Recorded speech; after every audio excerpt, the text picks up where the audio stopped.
Selamat datang, selamat berjumpa kembali di mata kuliah pemrograman berorientasi objek.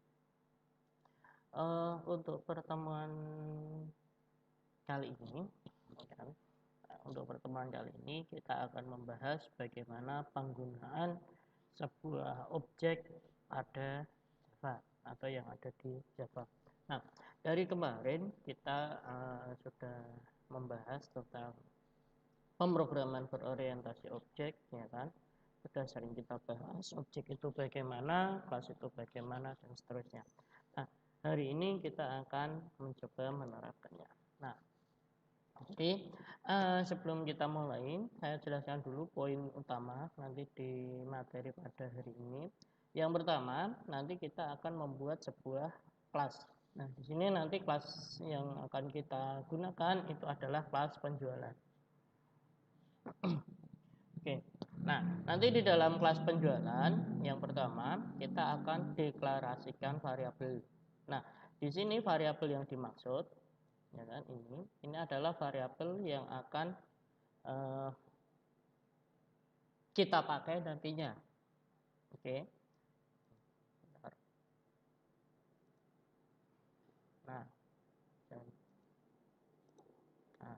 ini adalah variabel nantinya yang akan kita pakai, di mana nanti variabelnya ada nama, kan, dengan tipe variabel adalah string.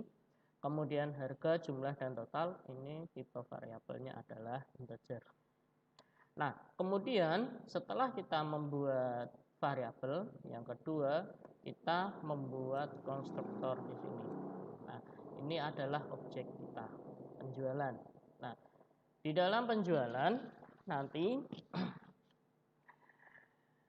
di sini kita deklarasikan lagi, yaitu string, nama, integer harga, integer jumlah.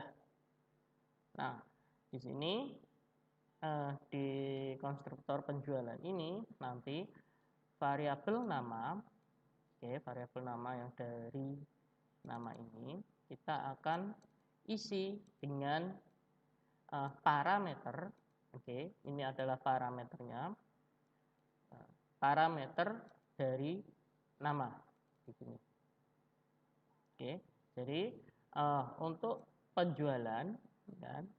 Nah, untuk yang penjualan ini bukan yang kelas ya, yang konstruktor penjualan, variabel nama dari variabel yang tadi sudah kita deklarasikan, itu yang di sini, itu nanti akan kita isi value-nya atau nilainya itu dari parameter yang ada di penjualan, itu di sini nama.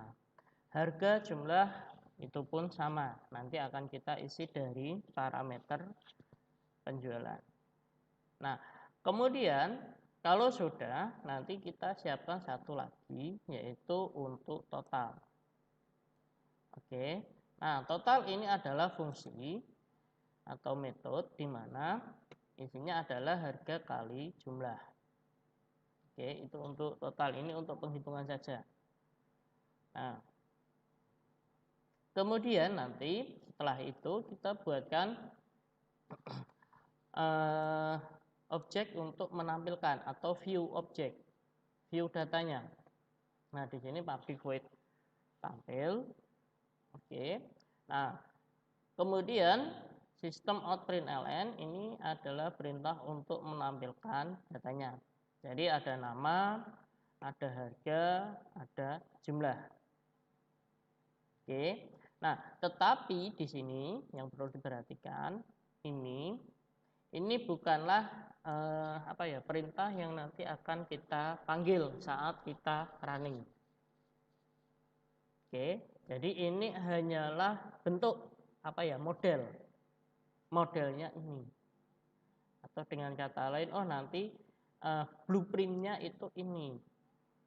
Nah, jadi nanti kalau saya ingin menampilkan barang, ya berarti nanti strukturnya seperti ini, struktur yang akan muncul, walaupun nama barang, harga barang, jumlah total kita belum tahu, tapi kita sudah tahu, oh nanti yang akan muncul adalah nama barang, harga, jumlah, dan total. Nah, gitu ya. Nah, itu adalah metode untuk tampil. Nah, kemudian selanjutnya yaitu nanti kita akan membuat objek. Nah, di sini adalah perintah nanti yang akan kita eksekusi atau kita jalankan. Oke. Nah, di sini nanti penjualan resi. Oke. Nah, new penjualan. Oke. Nah, penjualan ini dari mana? Nah, penjualan itu nanti kita ambilkan dari sini. Ini. Nah, new penjualan berarti kita membuat sebuah objek penjualan baru. Oke. Nah, di sini ya. Nah, di sini nanti kita akan mendeklarasikan bahwa kita akan membuat sebuah objek menggunakan blueprint dari penjualan yang isinya adalah roti kumis, kemudian 950 dan 115. Nah, ini apa saja? Nah, kita bisa lihat di sini. Roti kumis itu nanti nama, 950 harga. Kemudian untuk 115 itu jumlah. Seperti itu ya. Nah, kemudian baru nanti setelah itu kita akan jalankan resi tampil. Oke. Nah, resi itu dari mana? Resi ini adalah objek yang kita buat berdasarkan penjualan. Nah, di sini resi tampil. Nah, ini dia akan mengeksekusi perintah tampil ini. Nah, jadi kita panggil saja, oh saya mau tampil. Nah, kita tampilkan ini. Nah, oke. Nah, jadi itu adalah poin utama dari materi pada hari ini. Oke, langsung saja kita coba. Ini kan kita praktekkan.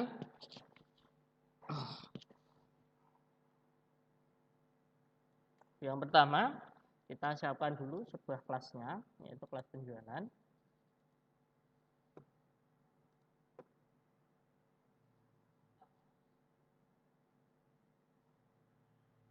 Ya. Nanti kalau ada pertanyaan atau apa, bisa langsung ditanyakan ya.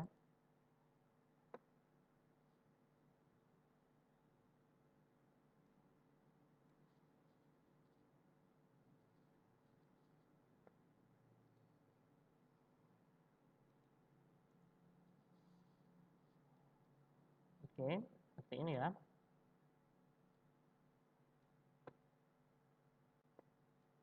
Nah, yang pertama tadi di sini kita deklarasikan sudah. Yang pertama kita buat sebuah variabel dulu, yaitu untuk variabel nama, harga, jumlah, dan total. Kemudian tipe variabelnya itu bukan public ya, tetapi private. Nah, kalau membedakannya bagaimana? Kalau kemarin itu kan kita hanya seperti ini, string nama. Nah, ini adalah tipe variabel yang public. Nah, tapi kalau di depannya di sini, nah di sini kita tambahkan private. Nah, seperti ini dia menjadi tipe variabel private. Jadi dalam artian tidak semua orang itu bisa mengakses atau tidak semua kelas itu bisa mengakses dia.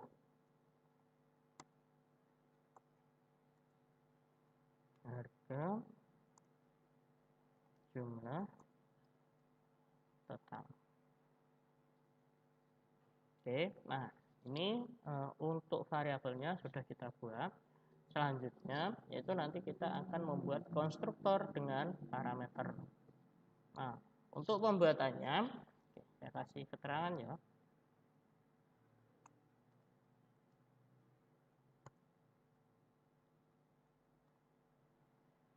Oke.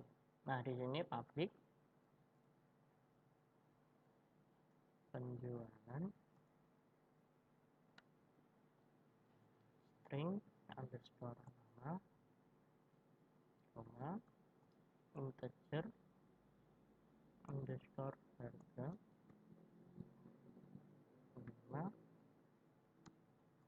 integer underscore jumlah. Oke.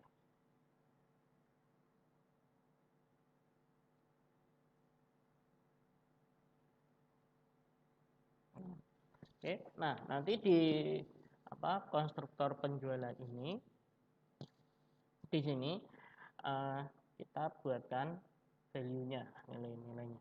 Nama, jadi nanti variabel nama itu akan kita isi dari parameter nama yang kita masukkan. Kemudian begitupun harga dengan jumlah. Ini juga sama. Harga jumlah ini akan kita isi berdasarkan parameter yang sudah kita masukkan. Ingat, untuk parameter, untuk memasukkan parameter ya, di sini nanti underscore-nya ikut. Jadi penulisannya itu untuk konstruktor itu yang pertama tipe datanya dulu, ya kan? Misalkan apakah string atau integer atau mungkin double. Nah, nanti disebutkan dulu. Baru setelah itu spasi. Jadi di sini ada satu spasi ya. Spasi. Nah, nanti diikuti dengan underscore kemudian nama parameternya. Oke, jadi ada spasi underscore baru nama parameter. Oke, nah jadi tipe datanya yang pertama tadi tipe data, kemudian spasi diikuti underscore, kemudian nama parameter.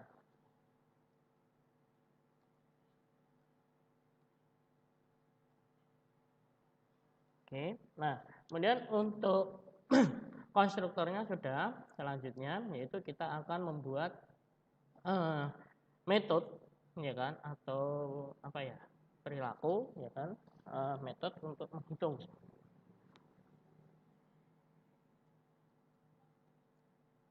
Metode hitung total yang seperti ini.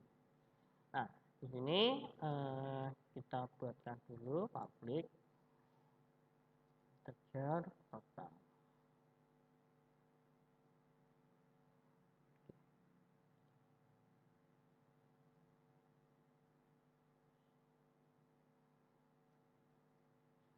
Oke, nah kalau sudah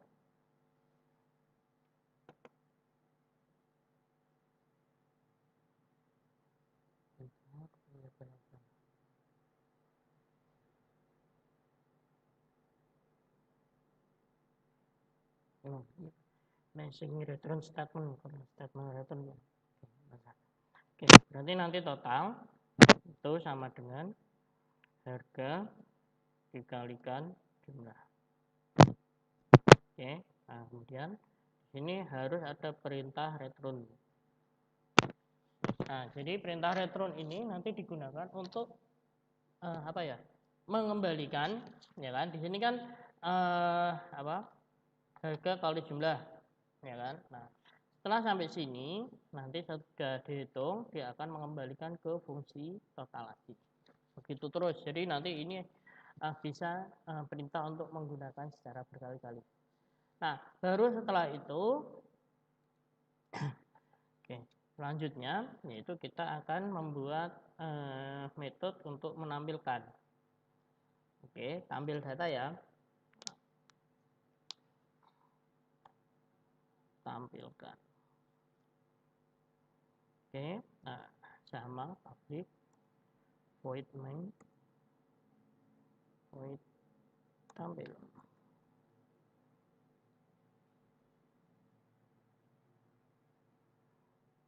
Oke, nah, oke. Mungkin lumayan cukup banyak ya perintahnya. Nah, kemudian sistem .out .print. Nah, ini kalau untuk tampil ini adalah perintah menampilkan seperti biasanya. Jadi tidak ada yang berbeda. Perintah tampil sistem out print ln, ya kan, kemudian nama barang. Nah, titik 2. Nah, cuman nanti di sini ada yang membedakan, yaitu kita tambahkan nama. Oke. Nah, kalau sudah di sini kelas nama. Nah, nama ini dari mana? Nama ini adalah kita ambilkan dari variabel nama yang ada di konstruktor penjualan. Berarti yang kita ambilnya dari sini, bukan dari variabel nama yang ada di atas. Jadi kita ngambilnya dari sini. Nama ini itu kita ambil dari sini. Oke. Nah, selanjutnya itu pun yang lain, sistem out println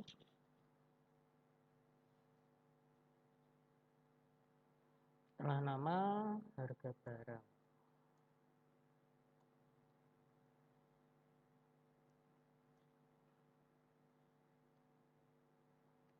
plus harga. Oke, kemudian jumlah.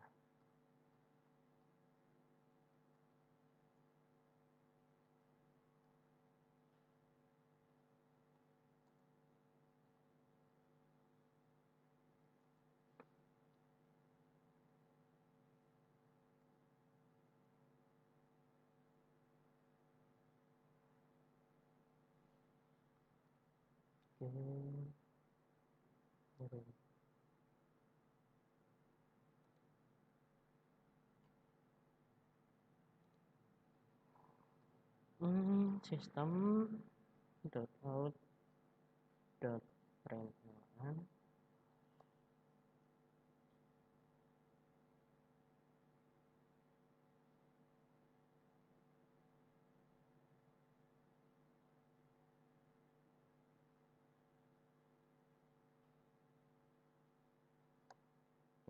baru di sini sistem out println total.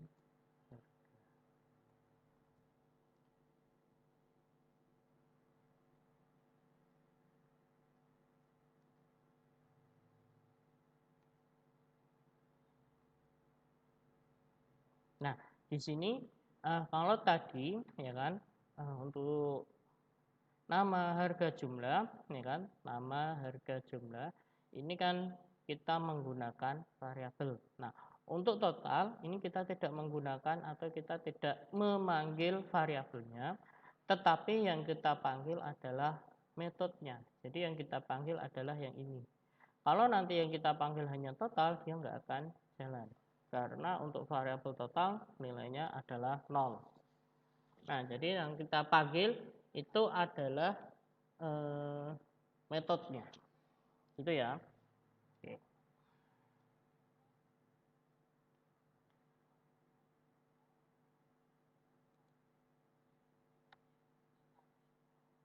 Nah, gini jadi. Nah, kemudian di sini berarti nanti kurung tutupnya 2 ya, jangan lupa. Nah, kalau sudah, nah untuk perintah menampilkan sudah. Nah, selanjutnya di sini kita akan membuat objek. Buat objek jual. Oke. Nah, kita di sini membuat sebuah objek penjualan. Nah, siapkan dulu mainnya, public static void main string rgs.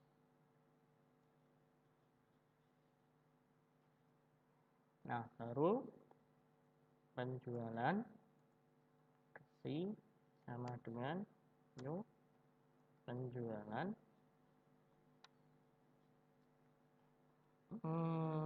roti sobek, koma harganya 1.500, koma jumlahnya 10. Oke. Nah, baru kasih titik tampil. Nah, mungkin kalau kemarin-kemarin ya kan, Bapak kenapa sih kok harus membuat perintah banyak seperti ini ya kan? Padahal kalau kita mau, kita bisa saja, yaitu kita langsung membuat perintah ini. dua perintah ini kan bisa, atau mungkin dua perintah ini cukup, kan gitu. Nah, kenapa harus membuat perintah sebanyak ini? Nah, oke, kita compile dulu ya. Nanti akan jawabannya akan ada di setelah ini. Oke, sudah kita compile, tidak ada error. Nah, sekarang kita jalankan. Nah, nanti yang dijalankan itu tetap yang main ya, bukan yang penjualan, tetapi yang main.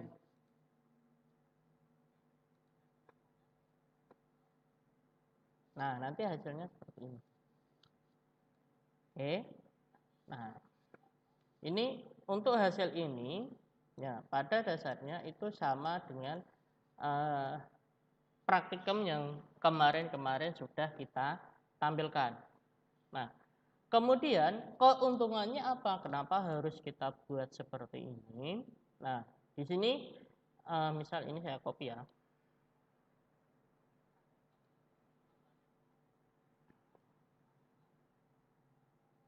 Nah, di sini versi ini kan sudah ada, kita bedakan satu.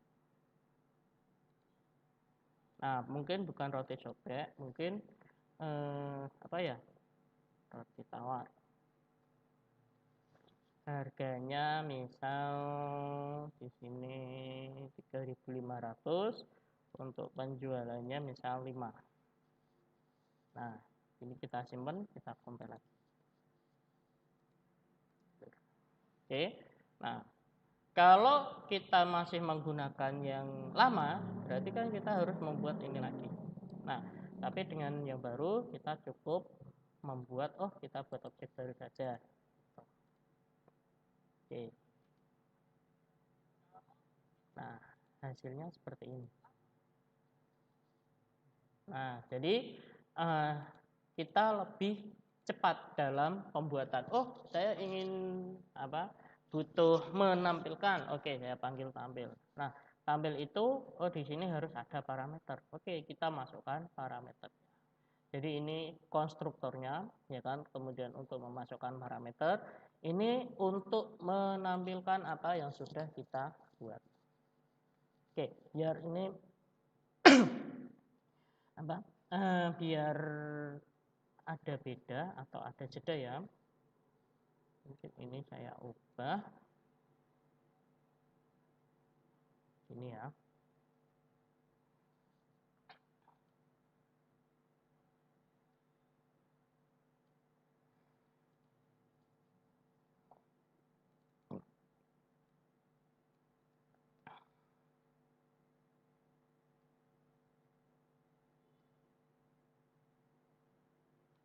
Nah, ini seperti ini.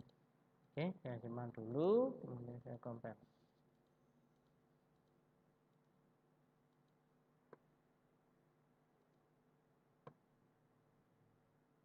Nah, nanti hasilnya seperti ini. Nah, ini tadi data yang pertama, yaitu yang penjualan untuk roti cobek. Ini untuk yang roti tawar. Nah, kemudian misal, di bawahnya ada lagi. Kan, misal, oke, kita buatkan lagi. Nah, karena tadi resi 1 sudah kita pakai, kita bedakan. Misal di sini resi 2. Nah, kalau misal ya, di sini yang bawah tetap saya gunakan resi 1. Berarti yaitu untuk yang roti tawar. Misal di sini bolu kukus. Harganya 3.000, jumlahnya 5. Nah, misal di sini yang saya gunakan untuk resinya itu tetap di resi 1. Nah, resi 1 ini yaitu untuk parameternya roti tawar. Oke. Nah, kita lihat hasilnya nanti seperti apa.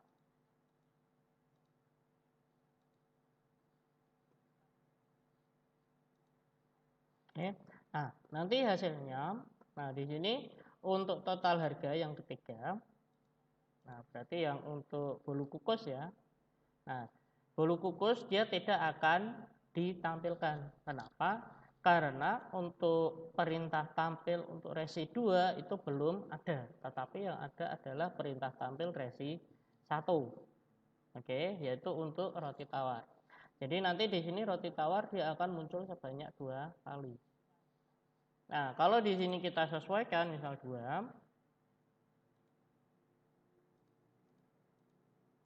Oke. Nah, kita isi. Nah, nanti di sini sudah muncul bulu glucose. Oke. Nah, jadi tadi ya kan saya pertanyaan kenapa kok harus membuat perintah-perintah ini ya kan? Padahal kalau hanya untuk menampilkan data dengan hasil seperti ini, kita cukup buat perintah ini kan gitu. Nah, kalau misal data yang ditampilkan itu hanya satu, oke, ya kan mungkin lebih cepat. Nah, tapi kalau nanti datanya yang ditampilkan itu banyak, ya kan misal seperti ini baru 2 ya, mungkin 3, 4, 5, kita akan melakukan perulangan berapa banyak script seperti ini. Kan gitu. Nah, daripada kita mengulang-mengulang script, nah karena itu kita buatkan dulu yaitu konstruktornya, ya kan perhitungannya baru untuk menampilkannya seperti apa. Nah, baru setelah itu ya kan kita panggil satu persatu. Oh, saya butuh resi untuk tampil data. Oke, kita panggil tampil data. Nah, kira-kira seperti itu. Nah, oke. Nah, jadi itu penggunaan objek ya kan, penggunaan objek, penggunaan kelas yang ada di Java. Jadi kalau dari kemarin kita masih belajar memahami kelas itu seperti ini ya kan. Kemudian tipe data dan lain sebagainya. Nah, sekarang sudah kita untuk saat ini sudah mulai masuk pembentukan sebuah objek atau pembentukan kerangka itu seperti ini. Nah, jadi nanti ke depan nanti kita akan sering bermain-main dengan ini. Oke. Nah, oke, demikian materi pada hari ini ya kan. Nanti kalau misal ada pertanyaan atau mungkin ada kesulitan, ada trouble ketika teman-teman melakukan praktikum, nanti bisa langsung ke grup WA kita. Jadi nanti kita akan bahas di grup WA. Jadi nanti silahkan kalau ada trouble ya, kalau ada trouble silahkan di screenshot ya kan. Kemudian nanti kalau sudah dikirim ke WA grup. Nah, biasanya kalau error pasti ada keterangan. Contoh ya. Contoh misal seperti ini. Nah, di sini kan ada error. Nah, nanti keterangannya dicantumkan juga. Errornya itu apa? Oh, misal di sini adalah expected titik koma. Nah, kenapa keterangannya expected titik koma di baris itu? Nah, karena di sini saya menggunakan koma, harusnya menggunakan titik. Nah, ataupun nanti error-error yang lainnya. Kira-kira seperti itu. Oke, mungkin itu dulu materi dari saya untuk hari ini, kan? Kurang lebihnya mohon maaf. Terima kasih. Sampai berjumpa kembali di materi yang akan datang. Tetap semangat.